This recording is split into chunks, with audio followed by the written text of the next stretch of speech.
6h14, ouverture du kiosque d'Europe 1, Maxime Soutek. Il est ouvert, le kiosque. Je vous les présente. Marion Calais pour les régions, toujours aux côtés de Cerise au Salon de l'Agriculture. Jean-Philippe Ballas pour la presse internationale. Emmanuel Dutheil pour la une de l'Écho. Et Eva Rock pour la télé. Bonjour à vous quatre. Bonjour Maxime.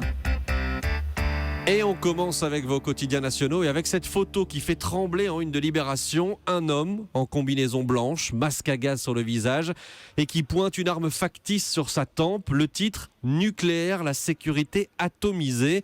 Libé explique que les alertes se multiplient dans nos centrales, que le parc nucléaire français est vétuste, mais que l'État veut pourtant en prolonger la durée de vie. La Croix revient sur la crise des migrants. Grèce, l'impasse. Des dizaines de milliers de réfugiés sont toujours bloqués là-bas.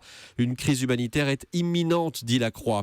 Un mot du Figaro qui nous annonce que désormais certains vigiles pourront être armés, ceux qui surveillent des sites sensibles comme des usines chimiques, des salles de spectacle ou des médias qui seraient menacés. Le texte de loi est en train d'être rédigé. Et puis cette enquête étonnante dans le Parisien sur le juteux business des pickpockets. Je dis étonnante parce que le Parisien fait la liste de toutes les dernières techniques mises au point pour nous voler nos téléphones portables ou nos portefeuilles. Et il y en a une que je ne connaissais pas. Je lis le Parisien. Cette technique cible des hommes aux distributeurs de billets. Alors que l'alias sort, une jeune femme se colle à sa victime et exhibe ses seins. L'effet de surprise permet à un complice de dérober l'argent ou la carte. Ça vous est déjà arrivé, messieurs ? Je n'ai jamais vu ça. Ben non, jamais. Et on demande à voir. Mais Alors là, visiblement, ça existe. Marion Calais, et Eva Rock ne s'en remettra pas, je crois, de celle-là. Marion Calais, quelles sont les unes de la presse régionale qui ont retenu votre attention ce matin ? God Save Calais, c'est à la une de la Voix du Nord au lendemain de la rencontre entre David Cameron et François Hollande. L'Angleterre qui annonce une enveloppe de 22 millions d'euros pour aider la France dans la gestion des migrants à Calais. Dans Nice matin, une famille de Biot qui accuse 5 mois après les intempéries meurtrières. Cette famille met en cause la maison de retraite dans laquelle leur grand-mère a péri noyée. Et puis en plein salon de l'agriculture, où je suis encore effectivement, Maxime, la facture salée des manifs agricoles, c'est dans le Courrier de l'Ouest. Rien qu'à Niort, dégâts estimés à 115 000 euros. L'histoire du jour, Marion, quand un escroc tente de tromper tout le monde en prenant 7 identités différentes, c'est-à-dire dans le Républicain Lorrain. Une escroquerie très bien ficelée, tellement bien d'ailleurs que notre homme a ouvert 36 comptes bancaires de Rennes à Metz en passant par Montigny, Paris ou Orléans. À chaque fois, il présentait de faux documents. Une fois, il est espagnol, une autre fois, il est maltais. Et grâce à ces identités différentes, il parvient comme ça à se faire verser des prestations sociales, RSA, allocation adulte handicapé. Au total, le préjudice est estimé à 120 000 euros quand même. Le problème, c'est que si l'identité est différente sur ces comptes bancaires, la photo est la même. Et ça, les banquiers, ils ont fini par s'en rendre compte. L'homme a comparu donc hier à Metz et apparemment, le tribunal a même eu des doutes sur son identité, celle qui est censée être la vraie. D'après la présidente, son numéro de carte d'identité correspond à celui d'une dame. Vos empreintes correspondent à plusieurs identités. Voilà ce qu'elle lui a lancé.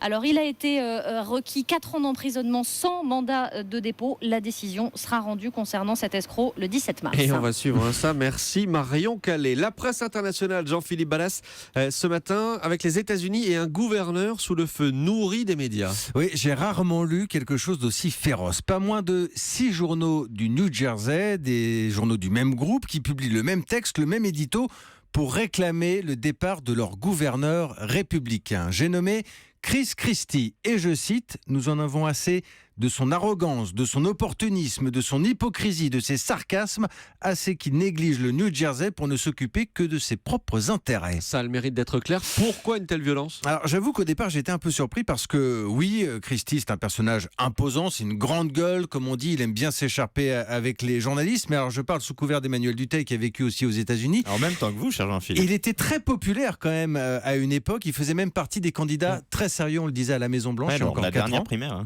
Et puis qu'est-ce qui s'est passé ? La cata.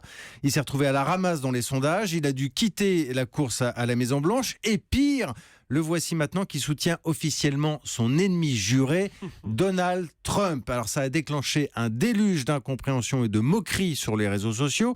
Car le soir du Super Tuesday, vous savez, la grande soirée électorale qu'on a eue cette semaine, c'est Chris Christie qui a dû présenter Trump à la tribune en direct sur toutes les chaînes de télé. Il l'a fait, disons-le, avec l'énergie d'un panda dépressif. Il fallait voir la tête de Christy. Pas un sourire, le regard dans le vague, totalement perdu, comme s'il se demandait à lui-même « Mais qu'est-ce que je suis en train de faire ? Qu'est-ce qui m'a pris ?» Je vous raconte pas évidemment le nombre de sketchs et de parodies et d'éditos qu'il y a eu depuis dans la presse américaine. Résultat, donc pour les quotidiens du New Jersey, la mascarade a assez duré. Chris Christie doit partir. Lui répond qu'il ne partira pas. Point. Voilà, point. Pour l'instant, Vous il avez reste. déjà En même temps, vu il a toujours un panda résisté. dépressif, vous, Jean-Philippe? J'aime bien l'image. En même temps, vous avez déjà vu un panda en forme? Ah oui, aux autres, Beauval. Dépressif quand il n'a plus de bambou, peut-être. Merci Jean-Philippe. À la une de l'Écho ce matin, Emmanuel Dutheil, la lutte contre la fraude fiscale qui rapporte beaucoup et même de plus en plus d'argent. Ah oui, on bat tous les records de ce côté-là. Le montant des redressements notifiés par l'administration fiscale aux entreprises et aux particuliers a atteint l'an dernier 21 milliards 200 millions d'euros. C'était un petit peu plus de 19 milliards en 2014. C'est tout simplement la toute première fois de l'histoire que l'on passe la barre des 20 milliards. Mais les sommes vraiment payées ont atteint entre guillemets seulement 12 milliards 200 millions d'euros. Là aussi, c'est mieux qu'en 2014. Alors, je suis Pourquoi il y a certain. une différence? Bah voilà, j'étais certain qu'autour de cette table, certains quand même allaient se dire, mais d'où vient cette différence? C'est bien C'est les Échos Maxime. nous l'expliquent ce matin. Première raison, certains redressés contestent le redressement et vont au contentieux. Du coup, ça prend beaucoup de temps pour récupérer l'argent. Autre raison, les entreprises notamment qui fraudent sont parfois tout simplement éphémères ou totalement insolvables. Du coup, elles ne peuvent pas payer. Et on verra jamais l'argent. Voilà. Enfin, dernière raison mise en avant également par les Échos, et celle-ci est quand même un petit peu moins glorieuse. Selon la Cour des comptes, on n'est tout simplement pas très bien organisé. C'est pas toujours le même service qui fait le redressement et qui doit aller chercher l'argent. Du coup, il y aurait quand même un tout petit peu de déperdition. Il n'y a pas eu un choc de simplification à un moment donné? Enfin bref. Mais non, mais il précise quand même que ça a été engagé, que c'est simplifié là aussi, que ça marche un peu mieux, mais ça marche toujours pas totalement. Est-ce qu'on redresse plus parce qu'il y a plus de fraudeurs? Non, et on est simplement plus efficace, Ah, et quand ça même. principalement, bah oui quand même, on est quand même pas toujours mauvais, et principalement grâce aux nouvelles technologies aujourd'hui. C'est plus simple de faire tourner les ordinateurs et d'analyser comme ça de manière simultanée l'ensemble des données de toutes les administrations. Ça permet de mieux cibler aussi les contrôles. Les grosses entreprises aux montages fiscaux parfois quand même un peu baroques ont fortement contribué aux bons chiffres de l'an dernier. Les exélis fiscaux continuent eux aussi de se régulariser, mais bon, il y a quand même encore beaucoup à régulariser, puisque on estime que la fraude au global en France, ce serait 60 à 80 milliards d'euros par an. Par an. Ah oui, effectivement. Merci beaucoup, Emmanuel Dutheil. À la télé ce soir, Eva Rock, un programme court qui s'appelle Elles ont toutes une histoire, c'est sur France Télévisions. Alors, il y aura 7 diffusions par jour sur toutes les antennes du groupe France Télévisions et sur les écrans aussi, notamment sur leur plateforme numérique. C'est à partir de demain et jusqu'au 13 mars. Vous avez toutes les chances de tomber sur ce programme court qui est signé Nils Tavernier. Ce sont des mini-portraits de femmes qui ont été réalisés dans le monde entier. Alors, ce sont des femmes très fortes qui ont toutes un rêve. Comme Awaou, au Cameroun, elle a 30 ans et après 12 grossesses, son mari est décédé, elle a été chassée par sa famille, elle s'est retrouvée dehors avec tous ses enfants et dans un immense sourire, elle raconte la suite. J'ai pas eu la chance d'aller à l'école. J'ai eu mon certificat de fin d'études primaires à 41 ans. Ça a comblé comme un vide à moi parce que j'étais très très complexe et très malheureuse. Aujourd'hui, j'ai 4 enfants qui sont vivants et tous vont à l'école, y compris moi aussi. Et oui, parce qu'elle est devenue institutrice, elle apprend désormais à lire et à écrire aux autres femmes et évidemment, elle a un rêve. Mon plus grand rêve, c'est de voir toutes les filles savoir lire et écrire, pas seulement au Cameroun, dans le monde entier, parce que c'est important.